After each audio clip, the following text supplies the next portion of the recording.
Usually we ask because we don't know, and our ignorance sometimes makes people assume that we are stupid.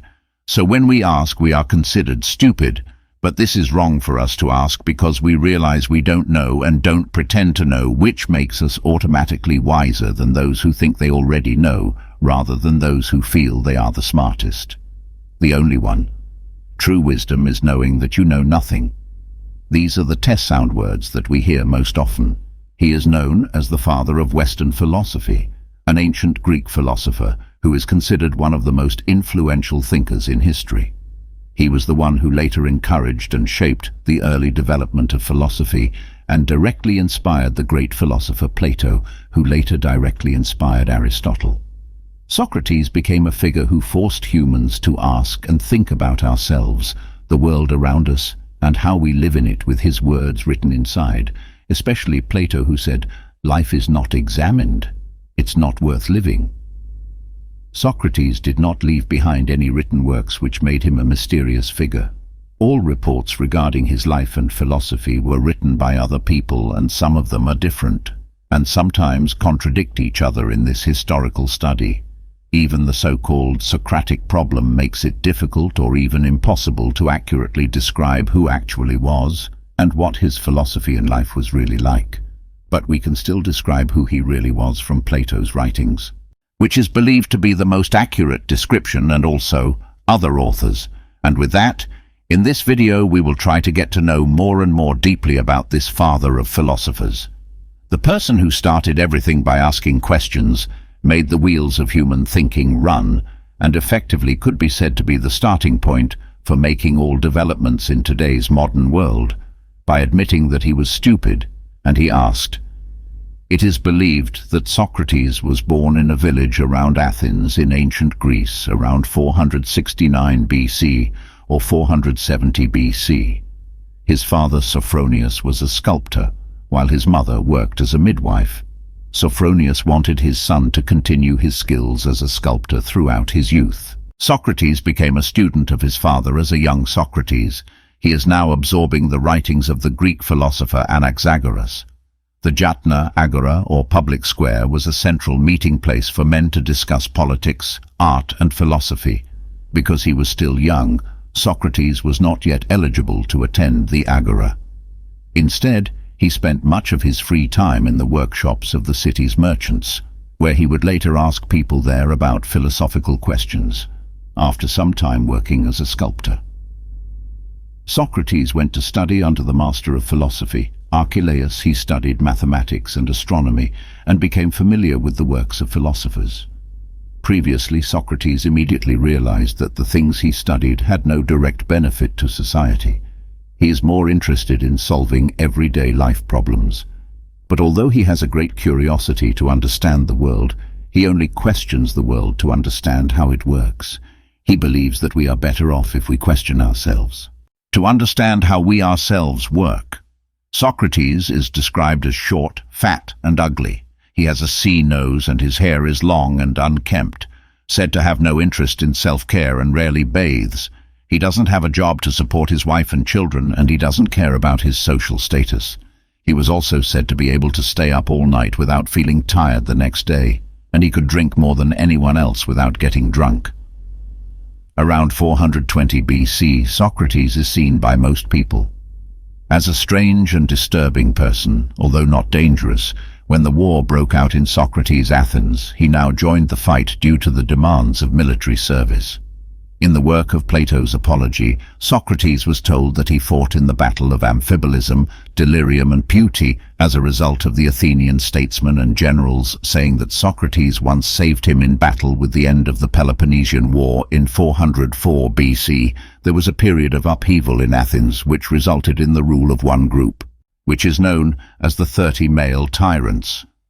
These men unleashed a period of terror marked by bloodshed and confiscation of property in the 33rd century, and had their power. Although he did not directly order Socrates to rule, he and 4 other people went to Salamis to capture Leon, educated and influential citizens to be executed even though they have done nothing wrong. Socrates refused this assignment because he thought it would damage his integrity, but he didn't warn Leon. What made him ultimately carry out this non-proactive strategic decision was one that later determined him in carrying out his philosophy. After 8 months, the rebel regime fell and was replaced again by a Greek democratic government. But Socrates saw this as the downfall of Athenian politics. Socrates believed that society as a whole was incapable of self-government. They need a wise shepherd to guide them in life. He also claimed that ordinary citizens did not possess the innate virtue that would give them the ability to speak on behalf of others. According to him, virtue is something that can only be achieved through knowledge, and that knowledge is beyond the reach of ordinary people. These ideas were at odds with Athenian society, where they valued the right of every citizen to have a voice in the assembly. People began to see Socrates as an opposition to Athenian democratic beliefs, and this was compounded by Socrates' arrogant grammar and condescending during this more philosophy-focused part of life. Socrates spent most of his time traveling around Greece and opposing many people considered wise by the public.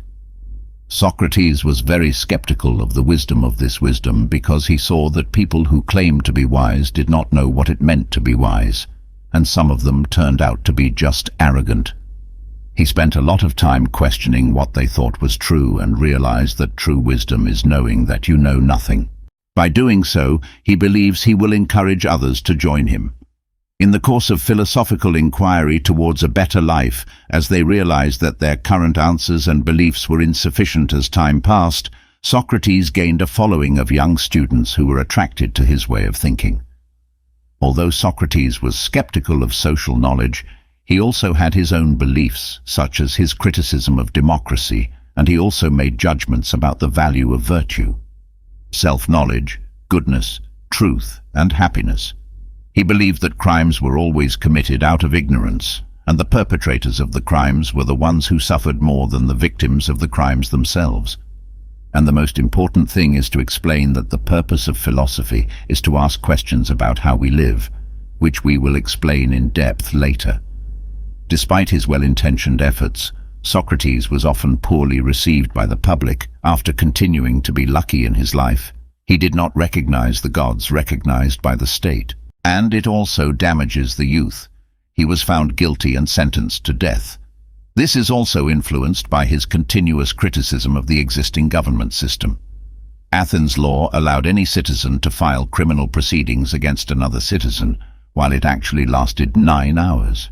At the Agora in central Athens, the jury consisted of 500 citizens chosen at random as part of his defense. Socrates tells the jury that he is a hero. He looked back on his outstanding military service. Then he expanded the thought with an analogy telling them that he had fought for decades to save the soul of the young Athenian. If teaching virtue made him guilty of corruption, he said, then he was guilty, as he had been accused of being a young man of Athens. Socrates said that he had never claimed to be a teacher. He was just a guy who happened to be spending time walking around town. If he was asked a question, he would answer it as best as he could. From this, the jury saw that he would not stop doing what he was doing, and the only way to stop him was to kill him. And Socrates is not the same as tradition. Usually, he does not plead for mercy with the court. Now that it's over, Socrates is taken to a prison cell. According to an account of his last days written by Plato, Socrates was given a chance to escape when he was visited by a rich friend named Socrates. This man had hatched a plan to smuggle Socrates out of Athens. But Socrates showed no interest in escaping his fate. Socrates says that it will be a bad reflection on his followers, because people will think that he abandoned them, and also his escape will make him live in exile with the knowledge that he abandoned his family who thought him dead.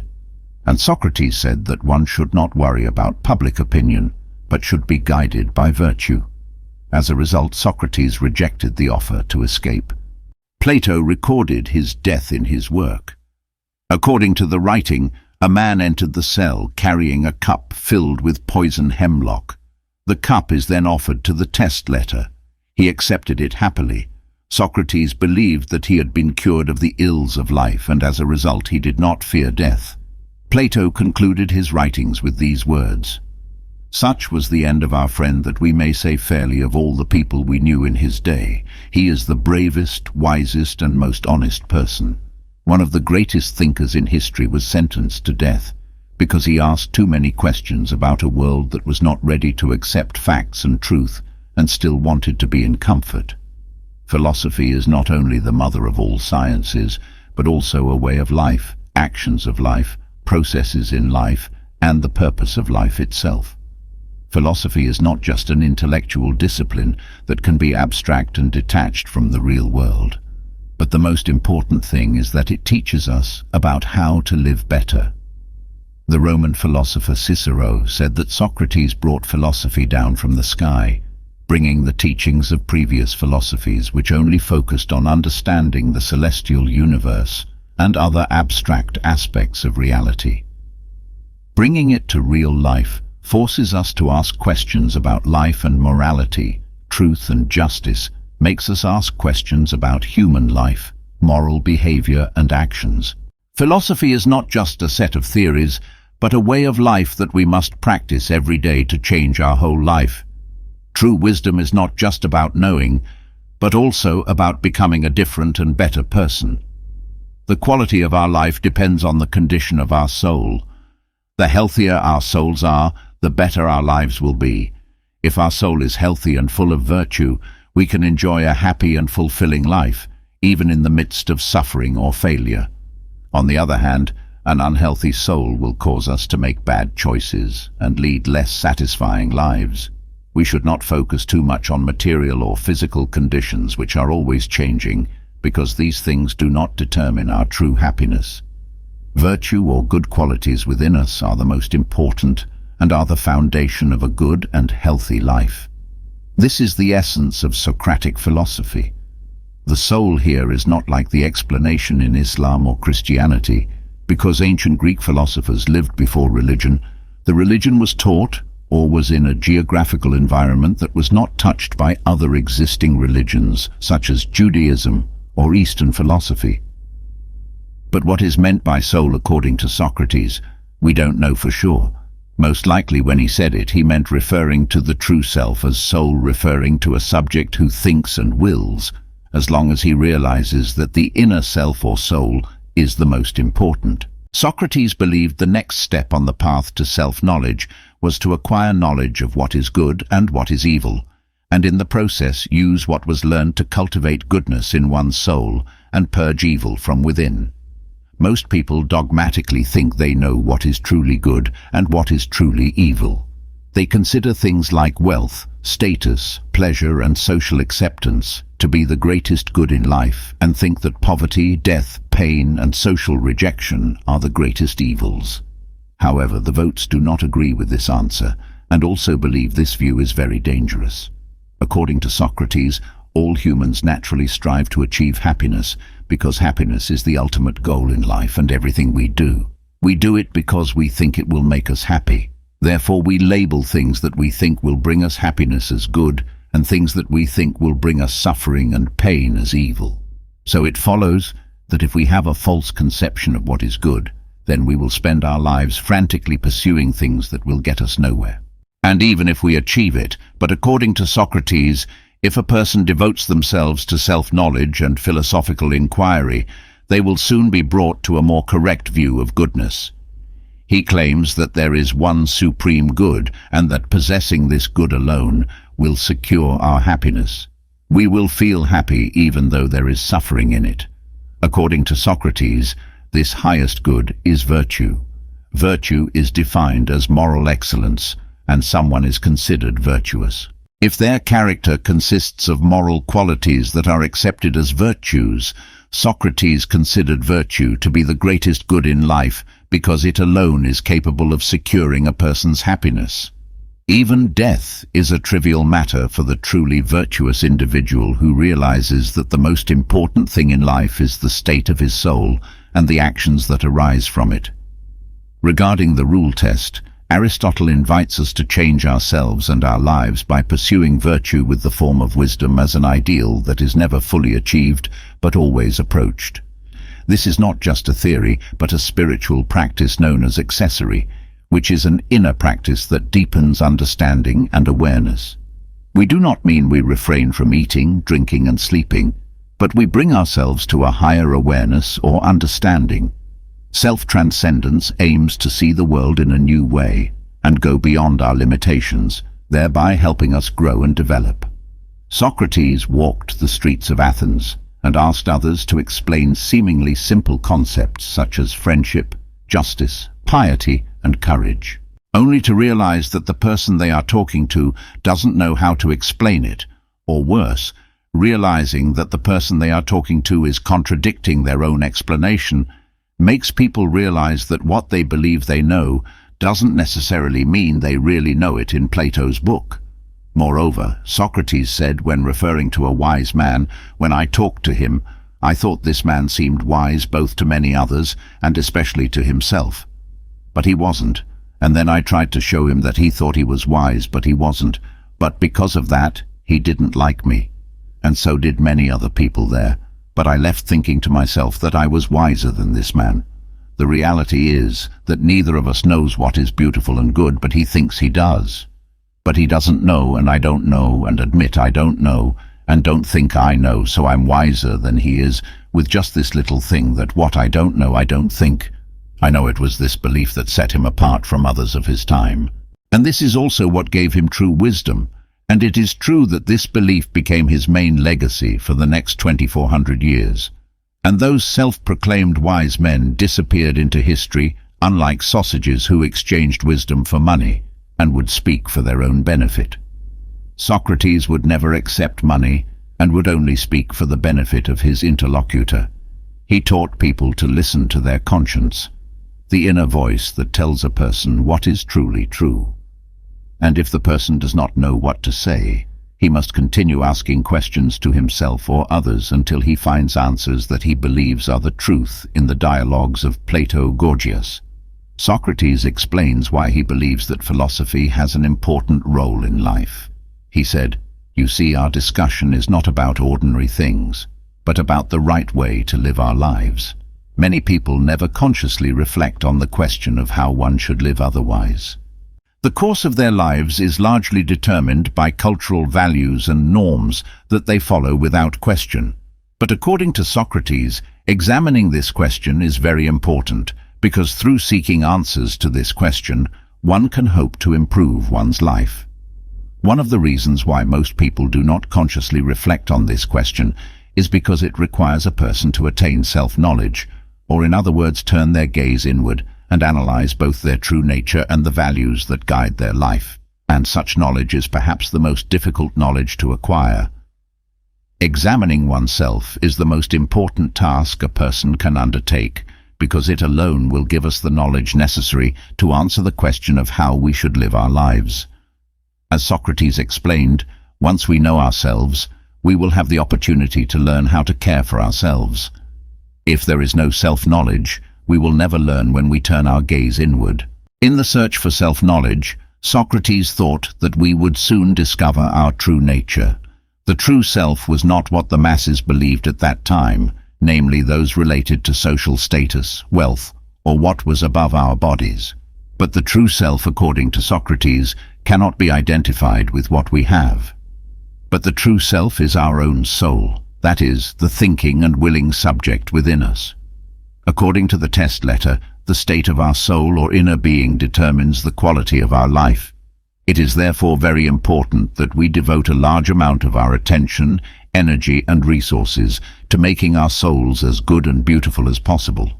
We must improve the condition of our souls to improve the quality of our lives. As it is said in Plato's dialogue Apology G, "I will never give up on philosophy or stop advising you and showing the truth to anyone. Among you that I met, I will not immediately let him go, and I will not leave either. But I will ask and test and check deeply. If I find that he has no virtue but claims to have it, I will rebuke him."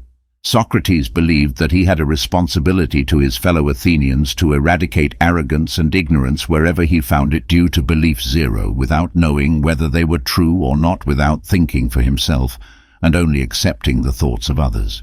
It was not good for himself in his trial, he stated, was a kindness. It is greatest for a person to discuss everyday virtues and other things about which you hear when I speak and examine myself and others, because an unexamined life is not worth living. A simple example is like this: when we believe that we can cross a river safely, but don't know that in the river there is a crocodile, without knowing that a 3M crocodile is approaching us because of arrogance and excessive trust. Even if someone had told us beforehand that the river had crocodiles, we would have still crossed it. And being eaten away by zero beliefs without truth puts oneself in danger. If it is more philosophical, perhaps an example like this: someone who believes he has no choice but to act according to fate, or because there are previous causes for his actions, may ignore the opportunity to make a conscious ethical choice, such as choosing to stop smoking or stop playing Mobile Legends every hour, because he believed it was all due to fate. The chances of him changing his actions would be lower. Socrates felt morally responsible, remembering when he didn't behave proactively towards the lion who was about to be executed. He was told to kill him. He let Leon be captured and didn't tell Leon the truth that he was going to be executed. So this incident probably entered into Socrates' self, which made him proactively go out every day to challenge people to save them. He didn't want to see the other Leones because he didn't know he would be killed by being executed, and that made Socrates invite them all. Although this philosophy, as we know, later had a bad influence on his reputation, which led to his death. But Socrates, when he dilly prefers death to escape, he prefers goodness to the existence of the soul rather than just the body. He said, "O men of Athens, I respect and love you, but I will obey God more than you. And as long as I am alive and strong, I will never stop practicing and teaching philosophy. I will remember you guys. As I am doing now and telling you that virtue does not come from money, but from virtue comes money, and every other good of man, both public and private. This is my teaching, and if this is a doctrine that corrupts the youth, my influence is very detrimental indeed. But if anyone says that this is not my teaching, he is speaking incorrectly. Therefore, O people of Athens, I say to you, therefore, deliver me or not, but whatever you do, I will not change my ways. Even if I were to die many times successfully, think that when one gets the definition of virtue right, one will realize that virtue is the only thing that is intrinsically good, and that because humans naturally remember virtue, because it is the only thing that secures happiness. With this knowledge, one will have no other choice but to become virtuous. Apart from having virtue, the concept of virtue in Socrates' eyes is somewhat similar to wisdom. Where we need knowledge to be able to do something well, we can summarize the ideas we have discussed previously with the formula. Knowledge equals virtue, and virtue equals happiness, which means knowledge equals happiness. When we come to the knowledge of virtue, we will become virtuous, that is, we will make our soul good and beautiful. And when we perfect our soul, we will achieve true happiness. Well, when all individuals naturally desire happiness, and it is only by becoming a wise teacher that one can achieve happiness. This is where fundamental questions arise as to why many people fail to be virtuous, and instead commit crimes so that they cannot achieve what they originally wanted, namely, happiness. According to Socrates, this answer is stupidity. Someone's ignorance of learning and finding out whether what they are doing is really a wise action, because they do not have information in advance about what is said to be wise, and that is also due to someone's incompetence. It's natural to know what they don't know, because they blindly let others think above themselves and they believe it, and this all leads them to unhappiness. If someone really knows that what they are doing is evil, they will refrain from doing it. But because all evil acts are done out of ignorance, Socrates thought that all evil acts were done accidentally. In the dialogue of Plato-Protagoras, Socrates said, "Because no one willingly goes to evil, or what he believes to be evil does not exist in human nature. How is it said to want to go towards what one considers bad rather than good? An individual who commits evil acts is someone who does not know that his own virtue is the only true good. Instead, the individual mistakenly assumes that wealth, power, and pleasure are the greatest good in life, and therefore, if necessary, will use evil means to achieve these goods to achieve possession of these possessions. In other words, they do not know that by committing such evil acts, they are defiling their souls. thus condemning themselves to eternal misery. The harm done to one's soul by not acting virtuously is the greatest evil that can befall a person. Even Socrates claimed that it was better to suffer injustice than to commit injustice. In saying, "So I am telling the truth when I state that I, you, or anyone else would rather suffer injustice than commit injustice themselves, because it's worse." 100 says when we commit injustice, we damage our own soul, which is our true self. But on the other hand, when we suffer injustice, it is not our soul that is hurt, but only something that we have, whether it's wealth, reputation, or even our bodies. Because the state of our soul is the most important in achieving happiness. We must ensure that we care for our souls, even at the expense of our possessions and bodies. And if that choice confronts us, we must choose to suffer the loss rather than incur it. George Bustos, who studied works from successful plates, describes them more or less paraphrased like this. Imagine there is someone who lives in an environment with a brutal dictatorship. He was accused of political crimes. Then he saved himself by saying that his friend was the wrong person. His friend was then arrested and tortured and died not long after the incident. While the accuser was well rewarded by the regime for living into old age, he lived a healthy and prosperous life. Socrates would say that the accuser, the perpetrator of this cruelty, destroyed his own happiness rather than the victim he accused earlier, because he was the person who destroyed his own soul. Meanwhile, the victim only lost his body, and perhaps because of the condition of human morality. Although he appeared to have benefited externally, he suffered much more internally during his life, rather than his friend who, after being tortured, died afterwards. From this it can be concluded that Socrates' philosophy is to achieve a quality life, a happy life. One must improve the state of one's soul by acting with virtue, and the way to achieve virtue is to know whether what one is doing is the right thing or not. And to know this, a person must ask either himself or others, and later by asking and seeking the truth, a person will get a happy life. In addition, Socrates said to the citizens of China after his trial, "I predict to you that after my death, a punishment far more severe than that which you have inflicted on me will result in death. I hope in vain to escape my critical questions." Some 2400 years later, it appears that Socrates' prophecy has at least to some extent come true. We have not managed to escape its critical questions with each new generation, every new philosophy, and every new realm of knowledge. We find ourselves in a wave of test letters, still not sure of what we really do in this world, and still not sure of what the real truth is. True wisdom is knowing that you know nothing. It was Socrates' creed that set him apart from others of his time and defined true wisdom. And it could be said that he was right, because this creed ultimately became one of the defining components of his legacy that has endured throughout the millennia, which means love or wisdom or prudence, and Socrates perfected the word wisdom by asking what the true meaning of wisdom itself was, by using questions as a Socratic goal, which could effectively be said to be the father of philosophy, the core body of the mother of science itself. Science developed as people began to realize the power of the methodical questioning and testing of claims that has now developed in modern times. Method. The questions are now known as the Socratic method and are the basis of scientific research. And modern philosophy and everything comes from Socrates, who asked some questions. This is the most prominent and most influential contribution of Socrates, thinking about thinking itself. This 100 skepticism is what develops knowledge to this day. According to Rates, Plato follows this skepticism by asking how we can do things we know nothing about.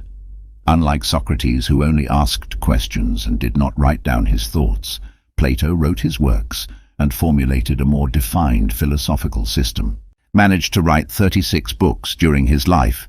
In this regard, Plato is considered by many to be the first true philosopher, at least in the Western tradition. In his work, Plato explores ideas related to things such as love, friendship, beauty, politics, ethics, and happiness. From here, Plato developed the idea of Platonic idealism, where he separated world reality and idealism. In fact, he believed that before birth we were gifted with knowledge, but we forgot it when we were born, and it takes reasoning to be able to see it again. From here, the beginning of reasoning continues to be developed. It is all questionable that with Plato's academy, he began to expand the scale of Socrates' teachings and himself everywhere, including Aristotle. Later, he was the father of science. Socrates also had a big influence on the doctrine of cynicism, which later influenced the genre, even though this doctrine was different and took an extreme version, and later the Cynics would also have an influence on Zeno, who later built the strict doctrine, which is very popular even today. And although Socrates was not a major thinker, he certainly provided the basis for much understanding and discussion in philosophy. Although Socrates and Plato were fundamental to the founding of Western philosophy, their important ideas about the reality of knowledge, reason, and the way individuals in society should exist have not survived to this day. This is precisely the strength of the Socratic method itself, because we continually question their truth claims. We finally know the real truth, and maybe what we believe today can be refuted by our future generations. The future will be by asking whether what we believe is really the truth, and with this the progress of human thought towards truth, towards Platonic idealism, will accelerate. Socrates, Plato, and later Aristotle gave us the tools or motivation to uncover truths from around the world. Even now we still don't know what it means to be ourselves. What is awareness of why life exists? Why does such a vast universe exist? What does all this mean? What is the purpose of all this? Is there a big plan behind all this? We never know for sure. Maybe in science some natural things can be answered with questions about this rating, how to build bridges, how to cure flu, and so on. But the big questions about truth probably cannot be answered by philosophy, and perhaps never will be. This is Socrates' curse that will continue to haunt us, that in this world we actually don't know anything. There is nothing certain in the world that means we, according to Socratic philosophy, will never truly achieve perfect happiness. But the answers in the art of music and nature of love are all absent, but we find value there. We are condemned to need philosophy in life and learn that philosophy cannot really answer everything in life. It may be that in philosophy truth is not the goal. Maybe in philosophy we need to be wise people, and to be wise people we don't have to know exactly what truth is, but simply making ignorance and ambiguity the goal, not a means to the truth. We set the beginning as a goal. Maybe in this life we just need to try to enjoy this process of not knowing and play around in it, living the world curiously with full awareness that we will never arrive at the real answer. Socrates believed that in life we must apply philosophy in our lives and not just ask about big and too abstract things. He brings real-life philosophy, and with it he asks about basic things for humans. What exactly is true wisdom? What makes life happy? What gives quality to life? And he gives us the answer, namely inner existence, goodness of soul with virtue, wisdom by doing the right things, and to be able to do the right things, we must be able to know. What is the right thing? We must have knowledge, and for that we need to ask, and as explained previously, the answer here is not important, because what is more important is the process of philosophical thought itself. The process of asking what we think is right makes someone think for themselves, and not just fully accept thoughts that have been determined by others. Wrong beliefs can influence our actions and damage us and our souls. And this is what the test letter wants to prevent. When we think we already know, try asking again. Do we really know, or do we just believe and believe based on other people's beliefs because we never know how big the crocodile is under the river? And for this reason, it is very wise for someone to make philosophy their way of life, namely by asking questions and admitting that we don't know anything. I'm stupid, and I'm proud. Thank you.